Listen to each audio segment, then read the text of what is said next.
지난주 말씀은 우리가 잘 아는 말씀, 너는 택한 족속이요 왕같은 제사장이요 거룩한 나라요 그의 소유가 된 백성이니, 이 말씀이 나오는 베드로전서 2장 앞부분을 다뤘습니다.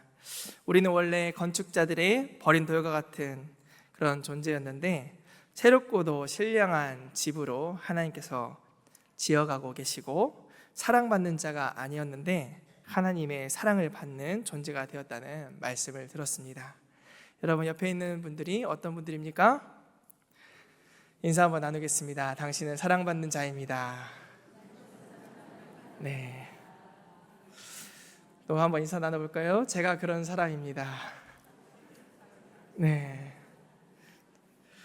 네, 오늘 본문에서도 이렇게 시작합니다. 사랑하는 자들아. 베드로는 흩어진 성도들을 부릅니다. 그냥 성도들아 이렇게 부른 것이 아니라 사랑하는 자들이라고 부릅니다. 그러면서 이렇게 말합니다.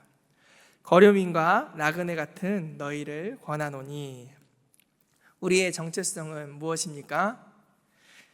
사랑받는 자이면서, 또 그리고 베드로전서에서는 늘 나오는 말이 있습니다. 그게 무엇입니까? 나그네라는 말입니다. 베드로는 우리를 거류민과 나그네라고 말합니다. 1장 1절부터 나그네라고 이야기했습니다. 거류민은 무엇일까요? 임시로 거주하는 사람이라는 것입니다. 잠깐 임시 거주자인 것이죠. 나그네는 무엇입니까? 나그네가 지나가는 사람이죠. 잠깐 머물다가 떠나는 사람입니다. 둘 다 같은 것이 무엇입니까? 어느 집에 왔더라도 그 집이 자기 것이 아니라는 것입니다. 이 단어는 처음 나온 것이 아닙니다. 창세기 23장에 보면은 아브라함의 아내 사라가 죽었을 때 아브라함이 매장지를 사서 장사를 지내려고 헷 족속에게 가서 했던 말이 있습니다. 나는 당신들 중에 나그네요 거류하는 자이니 당신들 중에서 내게 매장할 소유지를 주소서. 이렇게 말합니다. 나그네와 거류민, 이 표현은 우리가 단지 임시 거주자라는 것입니다. 거기에 넘어서 세상에 영원한 뿌리를 내리고 사는 것이 아니라 하나님 나라를 바라보면서 믿음 가지고 살아가는 삶이라는 것입니다. 여러분, 아브라함은 어디에 살았습니까?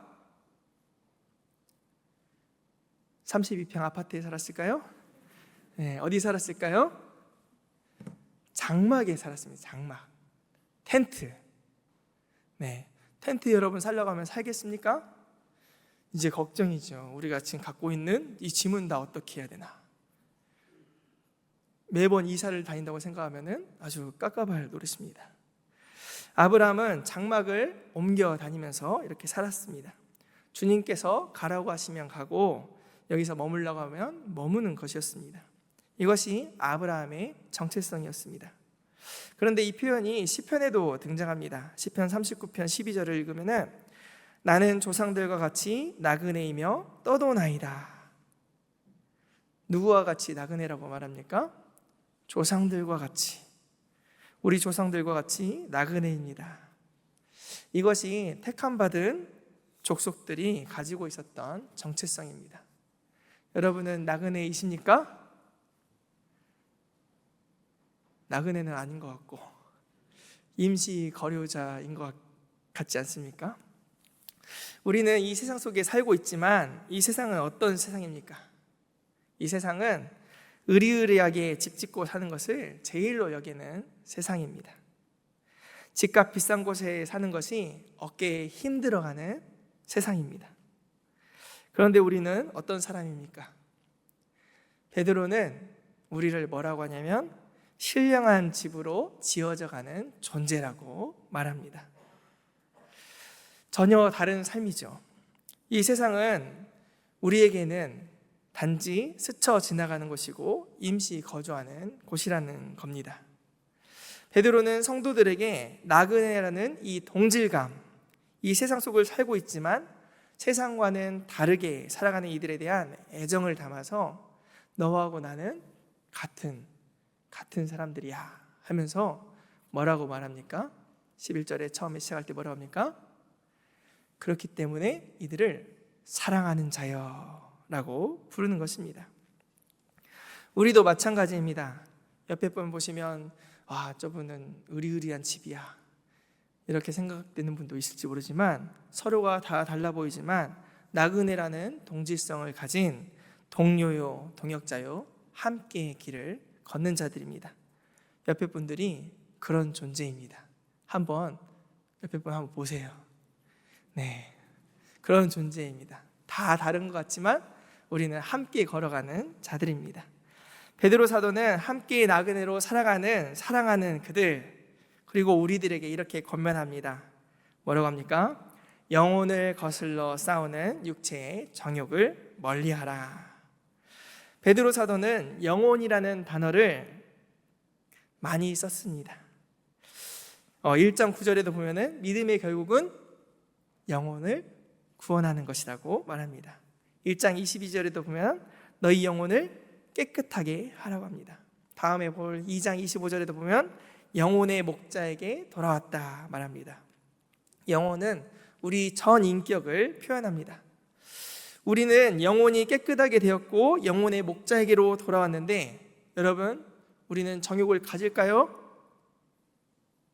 네, 가집니다. 우리 구원은 완성된 것이 아닙니다. 우리는 다 성숙한 사람이 아닙니다. 우리에게는 우리에게는 육체의 정욕이 있습니다. 이 정욕이라는 단어는 욕망들로 번역할 수 있는데 욕망은 각각 사람마다 다른 욕망으로 우리에게 다가옵니다. 우리에게는 그 싸움이 있는데 그 싸움은, 성도들의 싸움은 밖에서만 오는 것이 아닙니다. 누군가 나를 막 화딱지 나게 만들어서 화가 나는 것이 아닙니다. 안에서도 일어납니다. 육체의 정욕이라고 적혀 있으니까 어떤 분들은 성적인 욕망으로만 생각하는 분도 있습니다. 그것은 협소하게 생각하는 것이고 우리의 성숙을 이루지 못하게 만드는 모든 것들을 말합니다. 우리 안에 있는 욕망이 어떤 것이 있습니까? 세상과 닮아가려는 마음이 있습니다.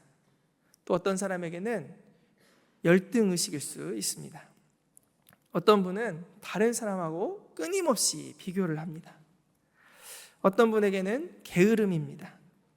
또 어떤 분은 자기에게 유리한 쪽으로 합리화하려는 그런 성향을 갖고 있기도 합니다. 또 우리 대부분이 가지고 있는 욕망도 있습니다. 그것은 무엇이냐면 나 자신에게 집중하고자 하는 욕망입니다. 자기 중심적 사고라고 할 수 있는데 그런 사고를 갖고 있으면 다른 사람들하고 쉽게 많이 부딪힙니다. 왜 그렇습니까? 내가 틀렸다는 것을 인정하려고 하지 않기 때문입니다. 각 사람마다 욕망들은 이렇게 다양하게 다가옵니다. 하나님은 우리에게 이러한 욕망들을 제어하라고 합니다. 이러기 위해서는 먼저 우리의 내면을 잘 살펴야 합니다. 그런데 이것만 다일까요? 나그네로 살아갈 때 갖춰야 될 것이, 베드로 사도는 두 번째로 이렇게 말합니다. 12절을 보시면 선한 행실을 가지라고 합니다. 행실을 단정하게 하라는 것입니다. 이것은 외적인 것입니다. 행실이라는 단어는 신약에 15번이 나오는데 베드로 전서에서만 8번이 나옵니다. 베드로가 좋아하는 단어입니다. 왜 그럴까요? 베드로가 좋아한다는데 무슨 이유가 있겠습니까? 그런데 내면의 세계는 외적으로 드러나기 마련이기 때문입니다. 내면의 욕망은 외적으로 나옵니다. 12절을 다시 보면 그것이 이방인 중에서 나타나진다고 말합니다. 안 믿는 사람들 가운데 우리 행실을 나타내야 한다고 하는 것입니다. 그런데 사도 베드로 당시에 그리스도인들은 악행하는 자라는 비방을 들었습니다. 왜 그렇게 들었을까요? 먼저는 당시에 성만찬을 하는데 성만찬이 무엇입니까? 예수님의 살과 피를 먹는 것입니다. 그런데 이것이 오해가 되었습니다. 여러분, 살과 피를 먹는 것이 뭐라고 하는 것입니까? 그게 식인종 아니야? 이런 오해를 받았습니다. 당시 또 로마는 모두 다 신전에 가서 제사를 드리고 거기서 먹고 마시고 또 음란한 짓도 하고 그랬는데, 그리스도인들은 신전에서 제사를 드리지 않았습니다. 그래서 당시 그리스도인들은 어떻게 그렇게 신을 무시할 수 있느냐 하면서 그리스도인들이 들었던 단어가 있는데, 그게 뭐냐면 무신론자라는 소리를 들었습니다. 신이 이렇게나 많은데 너희는 신이 하나밖에 없다고? 너희는 무신론자구나 라는 소리를 들었습니다. 세상 사람들의 가치관과 다른 방향으로 살았기 때문에 엉뚱하게도 그리스도인들은 저런 사람들이 다 있어 하면서 악행하는 자라는 비난을 들었습니다. 만약에 그리스도인들이 세상의 가치관과 똑같이 살아간다면 누구도 우리를 악행하는 자라고 하지 않을 것입니다. 그런데 그리스도인들은 그리스도가 짓고 있는 나라를 살아가기에 그 가치를 살아가려고 할 때에 욕을 얻어먹는 것입니다. 쟤는 왜 그래? 왜 저렇게 유별나? 우리를 이해하지 못하고 오해합니다. 이럴 때 우리는 어떻게 해야 합니까? 그들로부터 도망가서 따로 초막을 짓고 살아야 되는 것입니까? 오늘 말씀 가운데서는 그들 가운데서 선을 행하라고 말하고 있습니다. 그들 가운데서 선을 행하라. 결국 우리는 교회에서 신앙생활하고 말씀 보고 기도하고 얼마나 잘 살 것이냐라는 문제를 갖고 사는 것이 아니라 우리의 학교, 가정, 직장, 우리가 처해 있는 곳, 거기서 어떻게 선을 행할 것인가, 이 질문을 늘 마음에 품어야 하는 것입니다. 여러분 집 근처에 쓰레기를 주워보신 적 있습니까? 산에 갔다 내려오면서 쓰레기를 집어가지고 오신 적 있습니까? 남들은 잘 하지 않는 일, 선한 일이라고 생각되는 일에 마음을 같이 하신 적이 있습니까? 그럴 때 세상 사람들은 왜 쟤는 저렇게 유별나 이러면서도 우리를 잘 관찰할 것입니다. 우리 보고 악행한다고 말하려다가도 우리의 선한 모습을 기억하게 될 것입니다. 언제요? 언제가 될지 모르지만 그가 오시는 날, 하나님의 심판 날에 사람들로 우리를 악행한다고 비방하지 못하게끔 하나님께 영광을 돌리는 일이 있을 거라고 말합니다. 베드로가 한 이 말은 예수님께서도 하셨던 말씀입니다. 이같이 너희 빛이 사람 앞에 비추게 하여 그들로 너희의 착한 무엇을 보고? 행실을 보고 너희 아버지께 영광을 돌리게 하라. 베드로전서 1장 7절에는 이렇게 말합니다. 예수 그리스도에 나타나실 때에 칭찬과 영광과 존귀를 얻게 될 것이다 말합니다. 여기까지 돌아보면은 우리는 먼저 나그네로 살아갈 때에 먼저는 내면의 욕망들을 살펴서 그것들을 제어하고, 그래서 성결하고 거룩하게 되면은 그것이 밖으로 드러날 때 그것이 무엇으로 드러난다는 것입니까? 착한 행실로 드러나게 된다는 것입니다. 우리가 나그네로 살아갈 때 가져야 할 이 두 가지, 그것이 무엇이냐면 내면을 돌아보고 또 착한 행실, 외적으로 착한 행실을 가지는 것입니다. 베드로 사도는 이 두 가지 방법, 이 원리를 가지고 사회에서, 가정에서 이런 식으로 어떻게 해야 할지를 이야기하고 있습니다. 계속해서 우리가 보게 될 베드로전서 말씀은 어떻게 해야 될지, 여기서는 어떻게 해야 될지 그것을 차근차근 나눕니다. 다음 주에 계속 이어질 것입니다. 오늘 본문에서는 특별히 국가 권력에 대한 자세를 이야기합니다. 13절부터는 세상의 제도와 권력 속에서 나그네가 어떻게 살지를 이야기합니다. 누가 나옵니까?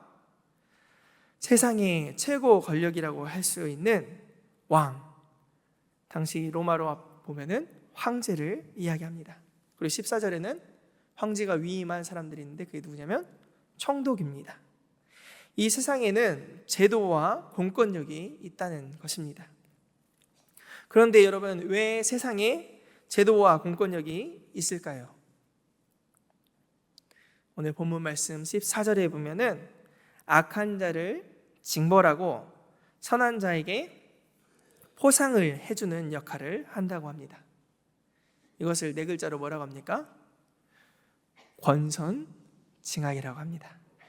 선을 권하고 악을 징벌하기 위한 권선징악을 위해 이 지도자들이, 이 재판관들이, 총독들이, 왕이 존재한다는 것입니다. 성경에서는 이런 제도, 공권력을 무시하라고 하지 않습니다.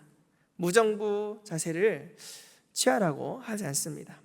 예수님께서도 이렇게 말씀하셨습니다. 가이사의 것은 가이사에게, 하나님의 것은 하나님에게 하라고 이야기하셨습니다.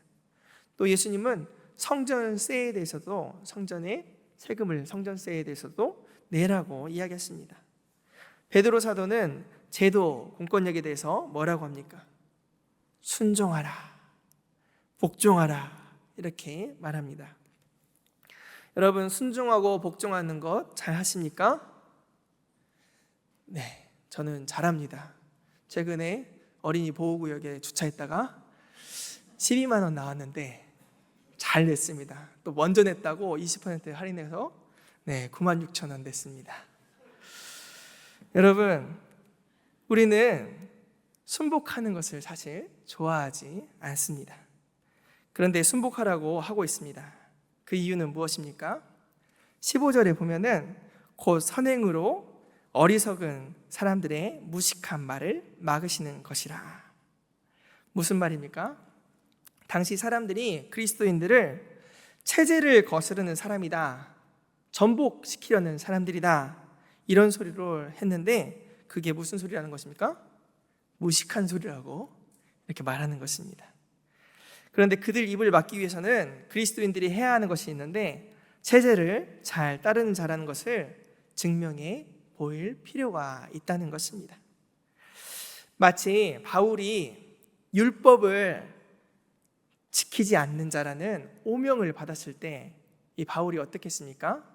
사도행전 21장에 보면은 자신이 율법을 지키는 자라는 것을 보여주기 위해서 서원한 네 사람들하고 함께 결례를 행하고 그 비용을 대주었던 일이 있었습니다. 바울은 율법을 지키지 않는다는 그리스도인의 오명을 벗기 위해서 이렇게 했던 것입니다. 여러분, 지난번 코로나 때를 기억하실 것입니다. 꼭 교회가 마치 감염지인 것처럼 이야기했을 때 많은 의견들이 있었습니다. 어떤 교회는 사회적 거리두기 집합 명령을 어기면서까지 예배를 드렸습니다. 그때 사회에서는 뭐라고 했습니까? 교회를 꽉 막힌 집단이다, 이렇게 이야기했습니다. 그때 대부분의 교회는 어떻게 했습니까? 우리가 예배 드리기 싫어서 안 드렸습니까? 대부분의 교회는 정부의 명령에 순복했습니다. 나라의 통제에 잘 따라줬습니다. 할 수 있는 대로 10명만 나와서 예배 드리라고 하면 10명만 나와서 예배 드리고, 웬만하면 모이지 말라고 하면 그것에 잘 따라서 모이지 않았습니다. 가급적 온라인으로 드리라면 온라인으로 드렸습니다. 예배 드리는 것을 국가가 막아? 내 자유인데, 이런 사람들도 있었습니다. 내가 코로나 걸려서 죽든 말든 난 목숨 걸고 예배할 거야, 이랬던 사람들도 있었습니다. 그런 마음 자세는 귀합니다. 하지만 옳다고만은 볼 수 없습니다. 그 속에 어떤 마음이 있습니까? 순종하려는 마음이 있습니까? 내 마음대로 하고 싶어, 이런 자기중심적 마음이 있지 않았을까요? 16절에는 뭐라고 합니까? 너희는 자유가 있으나 그 자유로 악을 가리는 데 쓰지 말라고 합니다. 자유를 남용하지 말라고 합니다. 왜 그렇습니까? 16절 뒷부분에 보면 오직 하나님의 종과 같이 하라. 자유인인데 하나님을 섬기는 종이라는 사실을 명심하라는 것입니다. 우리는 모든 것에 자유롭습니다. 하지만 하나님에게는 절대적으로 순종하는 자들입니다. 우리는 자기의 권리를 주장 아예 못하는 사람들입니까? 아닙니다. 하지만 우리는 자기를 주장해야 될 때와 자기를 희생하면서 선을 행해야 할 때를 구별해야 하는 자들입니다. 이것은 우리 내면에서 이루어져야 합니다. 베드로전서 1장 17절에는 각 사람을 심판하시는 이를 아버지라고 부르고 있으니 나그네로 있을 때에 두려움으로 지내라고 합니다. 우리 마음대로 사는 것이 아니라 나그네로 있을 때 두려움으로 지내라는 것입니다. 하나님을 의식하고 두려움 가운데 지내라는 것입니다. 내면 세계를 더 돌아보라는 것입니다. 그런데 우리가 국가 권력, 세상 권력 이런 것에 순복하는 것은 쉽지 않습니다. 만약에 국가 권력이 나쁘다면, 불의하다면 그것에도 순복해야 합니까? 지금 우리 시대보다 베드로 사도 시대에는 박해도 있고 힘든 시기였습니다. 그런데 베드로는 국가 권력에 순복하라고 합니다. 그런데 그때 어떻게 해야 할지 그 말씀이 2장 17절에 나와 있습니다. 같이 한번 읽어볼까요? 2장 17절 시작. 뭇 사람을 공경하며 형제를 사랑하며 하나님을 두려워하며 왕을 존대하라. 아멘. 뭇 사람을 공경하며 형제를 사랑하며 하나님을 두려워하며 왕을 존대하라. 이 말씀 순서대로 보면은 사람, 형제, 하나님 위에 왕이 있는 것처럼 보입니다. 이 말씀은 불의한 정권들이 자기를 합리화할 때 이 말씀을 쓰기도 했습니다. 그런데 군사 정권과 같은 사람들을 괴롭히는 나쁜 국가 권력에도 순복해야 할까요? 2장 17절은 흩어져 있는 나그네, 당시 사람들이라면 다 아는 문학적 기법이 활용되어 있습니다. 그것을 카이즘이라고 하는데, 카이즘은 어떤 것이냐면 영어 X 이렇게 보이는 것이 키, 카이 이렇게 말하는데, 이 카이라는 헬라어처럼 얽혀 있다는 것입니다. 말씀이 무사람을 공경하며 또 뭐라고 합니까? 형제를 사랑하며 하나님을 두려워하며 왕을 존대하라. 이렇게 순서대로 읽는 것이 아니라 어떻게 읽어야 되냐면 A 그리고 B, B-A-로 읽는 것입니다. 도식으로 하면은 X자 형식처럼 이렇게 돼서 카이즘이라고 하는데, 무사람을 공경하며 형제를 사랑하며 하나님을 두려워하며 왕을 존대하라. 이것이 A, B, B-A-가 있는데 이 중에서 중요한 것은 어떤 것일까요? 가운데가 중요합니다. B, B-가 중요한 것입니다. 그래서 중요한 것만 읽으면 뭐라고 읽을 수 있습니까? 형제를 사랑하며 하나님을 두려워하라는 것이 중요한 것입니다. 이것을 기준으로 보라는 것입니다. 그런데 재미있는 것이 있는데 A하고 A-가 대칭으로 두고 있는데 그게 뭐냐면 무사람을 공경하는 것과 왕을 존대하는 것이 동급이라는 것입니다. 여러분, 이게 이해가 되십니까? 무사람을 공경하는 것과 황제를 존대하는 것이 동급이라는 것이, 이것은 당시에 아주 혁명적인 일이었습니다. 어떻게 황제랑 무사람이 동등할 수가 있습니까? 당시는 그게 가능한 일이 아니었습니다. 황제 밑에 사람들이지 어떻게 황제랑 일반 사람들을 같이 봅니까? 아이들, 여자들, 노예들, 이들이 어떻게 황제와 같은 위치에 놓일 수 있을까요? 우리나라만 해도 국가, 원수는 아주 높은 분, 공권력으로 아주 무서워했습니다. 그래서 예전에 아이들에게 뭐라고 했습니까? 순사 온다. 순사 온다는 이 말이 무서운 일입니다. 저도 요즘에 사실 막내에게 경찰서 간다 이러면은 막 무서워하면서 안 돼요 하면서 엉엉 웁니다. 말 안 들을 때 써먹는 것이죠. 이처럼 두려움의 존재였습니다. 그런데 이제는 어떻습니까? 이제는 대통령이 국민의 공복인 정치인은 언제나 겸허하게 국민을 두려워하고 섬겨야 한다고 말을 하고 있습니다.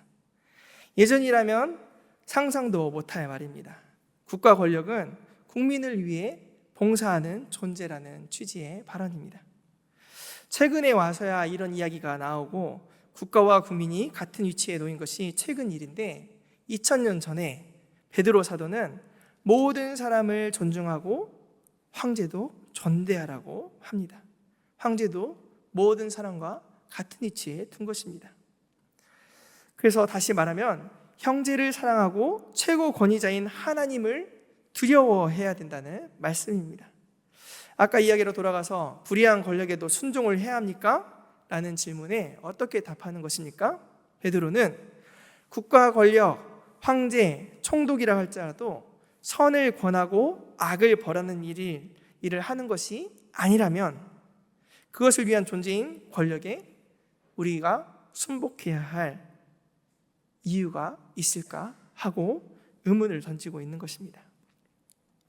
그리고 또 어떻습니까? 사람들을 존중하는 일을 하지 않을 때 국가 권력이건 어떤 힘이건 그것은 옳은 일이라는 것입니까?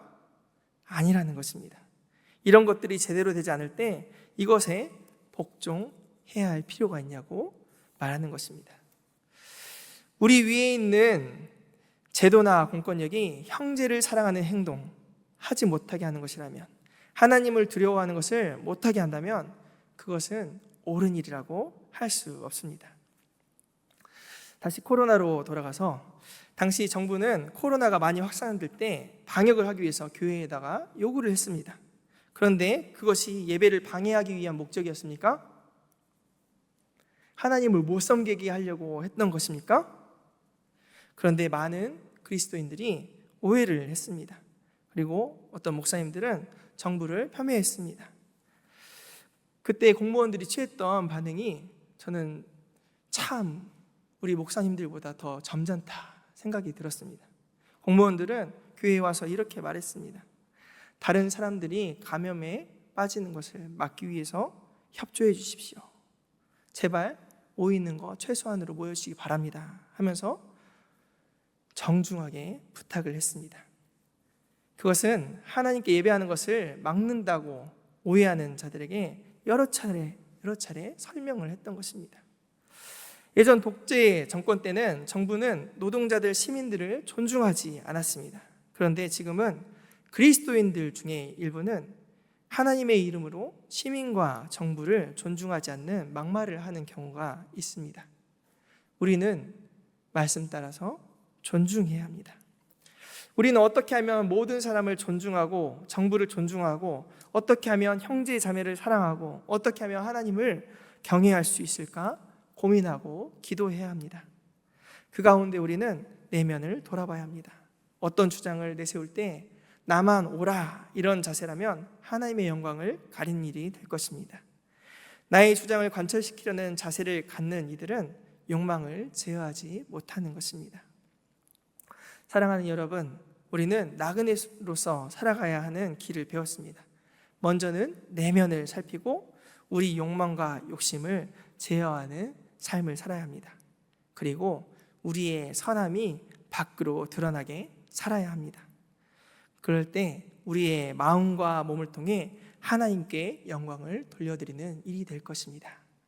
제가 지난번에 계산성당이라고 대구에 있는 계산성당에 갔더니 그곳이 어떤 곳이었냐면 김수환 추기경이 사제 서품을 받은 곳이더라고요. 그래서 김수환 추기경에 어떤 글귀가 적혀 있었는데 그게 제 마음을 울렸습니다. 당신이 태어났을 때는 혼자 울고 많은 이들이 웃었지만 당신이 죽을 때는 혼자 웃고 많은 이들이 울게 사십시오. 이 말처럼 나그네로 살아가는 우리 삶이 결국에는 하나님께 영광을 돌리고 이웃들에게는 사랑과 감동을 남기는 그런 귀한 삶이 되기를 원합니다. 기도하겠습니다.